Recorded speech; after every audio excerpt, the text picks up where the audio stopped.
अस्सलामुअलैकुम। SK counselling learning point में खुश आमदीद। आई होप डियर स्टूडेंट आप लोग खैरियत से होंगे। सो डियर स्टूडेंट, आज की वीडियो में मैं आपको second part of speech pronoun बताऊंगी। प्रोनाउन को हम उर्दू में इसमें ज़मीर कहते हैं। Pronouns are words that replaces noun, यानी वो लफ्ज़ जो किसी नाउन की जगह इस्तेमाल हों।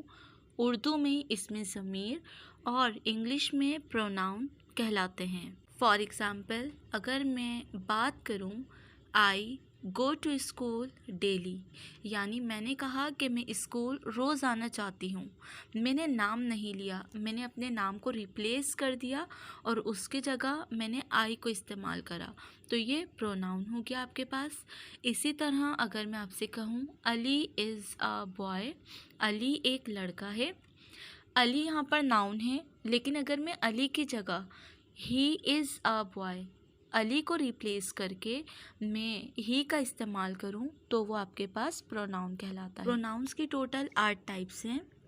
Number 1 interrogative pronoun, number 2 indefinite pronoun, number 3 personal pronoun, number 4 reflexive pronoun, number 5 relative pronoun, number 6 distributive pronoun, number 7 impersonal pronoun and last emphatic pronoun.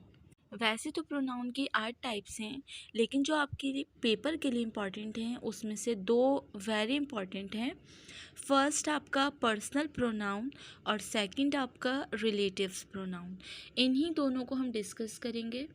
Personal pronoun is a type of pronoun in the parts of speech that show the personal attachment of any substance or action with the subject. So dear student, ये तो आपको मालूम ही होगा कि गुफ्तगू करने वाले शख्स को सब्जेक्ट कहते हैं और जिससे बात की जाए उसको हाजिर कहते हैं और जिसके मुतालिक बात की जाए उसको गायब कहते हैं। इन तीनों किस्म के अशख़ास के लिए जो प्रोनाउंस इस्तेमाल हों उनको पर्सनल प्रोनाउन कहते हैं। फॉर एग्ज़ाम्पल, आप इसको कुछ इस तरह से समझें कि जो शख्स बात कर रहा है, यानी कि मैं अगर बात कर रही हूँ, मैं फर्स्ट पर्सन हूँ, मैं सब्जेक्ट हूँ। जिस शख्स से बात की जा रही है, यानी जो शख्स मेरे सामने बैठा है जिससे मैं बात कर रही हूँ, द पर्सन स्पीकिंग टू, वो सेकंड पर्सन है। और जिस शख्स के मुतालिक बात की जा रही है, द पर्सन और थिंग स्पोकन ऑफ, वो थर्ड पर्सन कहलाता है। ग्रामर में हमारे 3 पर्सन्स होते हैं। फर्स्ट पर्सन में सिंगुलर में आई, मी और माय आता है। प्लूरल में वी, अस और अवर। इसी तरह सेकंड पर्सन यू और योर, और प्लूरल में भी यू और योर ही होता है। अब हम बात करते हैं थर्ड पर्सन की, जिसको हम he, she, it, his, him, her, its singular में और प्लूरल में दे, देयर और देम सब्जेक्ट और ऑब्जेक्ट के तौर पर इस्तेमाल करते हैं। ये वो तमाम पर्सन्स हैं जो आपके पास पर्सनल प्रोनाउंस के अंदर आते हैं। डियर स्टूडेंट, ये कुछ एग्जाम्पल्स हैं आपके पास पर्सनल प्रोनाउन की। आप एक बार इसको गो थ्रू कर लीजिएगा, आपको पर्सनल प्रोनाउन बिल्कुल क्लियर हो जाएगा। अब हम चलते हैं अपनी सेकंड काइंड की तरफ, relatives pronoun. A pronoun that heads an adjective clause, मतलब वो इस्म जो किसी इस्म के साथ अपना ताल्लुक़ ज़ाहिर करे या किसी फ़िक्रे को जोड़ने में मदद दे। फ़िक्रा कहते हैं सेंटेंस को। उर्दू में उसे ज़मीर निस्बती और इंग्लिश में उसे रिलेटिव प्रोनाउन कहते हैं। डियर स्टूडेंट, आप देख सकते हैं स्क्रीन पर कुछ आपके पास एग्जाम्पल्स हैं। दैट, होम, हुज, हु, विच, ये वो तमाम वर्ड्स हैं जो 2 सेंटेंसेस को आपस में जोड़ने में मदद देते हैं। और भी इसके कुछ एग्जाम्पल्स मैं आपको बताती हूँ।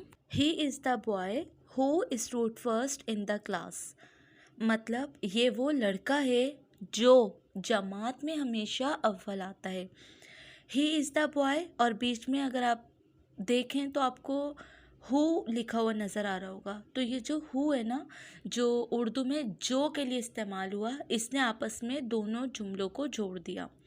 इसी तरह second, she is the girl whose father died yesterday, यानी ये वो लड़की है जिसके वालिद का कल इंतकाल हुआ था। ये जो जिसके है ना, इसने दोनों जुमलों को आपस में जोड़ा और इंग्लिश में जिसके के लिए जो वर्ड यूज़ हुआ वो है हुज।